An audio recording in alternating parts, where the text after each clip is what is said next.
एक जो बड़ा चेंज हो रहा है, सारा वॉल्यूम्स ऑप्शंस में शिफ्ट हो रहा है और आप देख रहे हैं वीकली ऑप्शंस बड़े पॉपुलर हो रहे हैं. सो ये क्या ट्रेंड दिखाता है, क्योंकि ultimately option zero sum game है, राइट? सो क्या वाकई में रिटेल ट्रेडर्स के लिए ये यूजफुल है? इन्वेस्टिंग से ट्रेडिंग की तरफ जो ट्रेंड बन रहा है, क्या वो हेल्दी है? अभी ऑप्शन में ना the problem is the misunderstanding is हम ऑप्शन में activity we don't see by participants. कितने लोग एक्चुअली ऑप्शन कर रहे हैं वो पब्लिक डेटा पॉइंट नहीं है. Okay, right. वो number according to me is 10 lakh से कम है.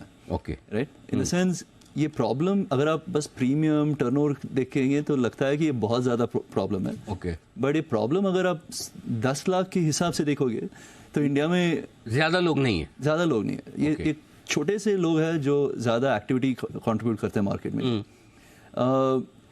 ऑप्शन में आई थिंक मुझे एक चीज़ हमने हम इसके बारे में हमेशा बोलते हैं, जैसे मैंने पहले भी कहा, आई थिंक द प्रॉब्लम ऑप्शन या इवन इन्वेस्टिंग में कि जब लोग मार्केट में आते हैं उनको राइट एक्सपेक्टेशंस के साथ आना चाहिए. कि जब ये लोग समझते हैं कि महीने का 10% बनेगा या साल के 200%, ऐसा होता नहीं है मार्केट में. सो और मैंने ये कहा है कि जो मार्केट में FD बीट करते हैं जो एक्टिव ट्रेडर्स 1% से ज़्यादा नहीं करते.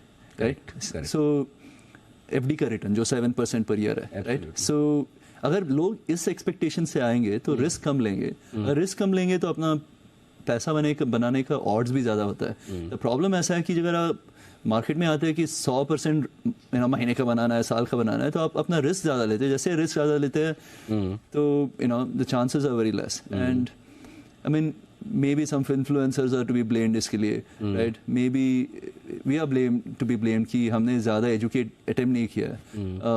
So but it is ये option जाने का trend इसलिए है क्योंकि I think the main reason is जो इंट्राडे लेवरेजेस कम हुए हैं. उस वजह से लोगों को लगता है कम पैसे में ज़्यादा लीवरेज के. लेकिन इसके साथ ही एक चीज़ और है इंटरेस्टिंग कि जिसमें काफ़ी लोग और स्पेशली जो ओल्ड टाइम ब्रोकर्स हैं वो दबी ज़बान से कहते हैं कि मार्जिन सिस्टम्स जो बड़े टाइट हो रहे हैं, कंप्लायंस बहुत बढ़ रही है, cash margin, upfront margin, peak margin, यानी कि अगर आपके पास पैसे हैं तो आप ट्रेड कर सकते रहे. ये सारे रूल्स है ना जीरोधा के लिए बनाए जा रहे हैं कि 15% मार्केट शेयर आपका, आप लीडर है. क्या कहेंगे आपकी?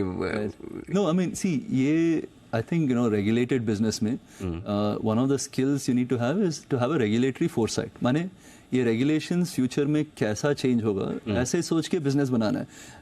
अगर अब वो फोरसाइट नहीं है तो यू आर बिकॉज रेगुलेशंस हर एक कंट्री में बहुत जल्दी चेंज हो रहा है. मैं इवन US में you need to as a leader of a business be changing adapting. I mean वो प्रॉब्लम है इंडस्ट्री में कि जो पुराने जो ब्रोकिंग कंपनीज, ओल्ड कंपनीज है, वो ज़्यादा जल्दी चेंज नहीं करते. एंड आई थिंक ये जो आज के लाइफ में ना it's not the big beating small, it's fast beating slow.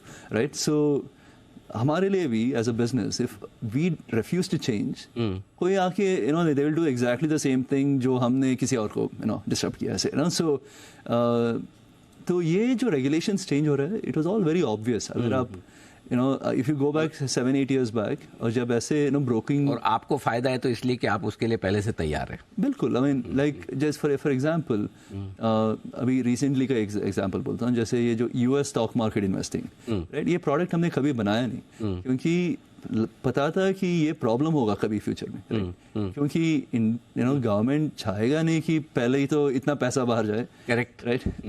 With secondly SEBI का regulations है कि जो a broker shouldn't be offering a platform in products which are not regulated by SEBI. Correct. Right. I mean, so हमने ये बनाए नहीं. I mean, this could have added a few percentage points to अपना revenue के लिए.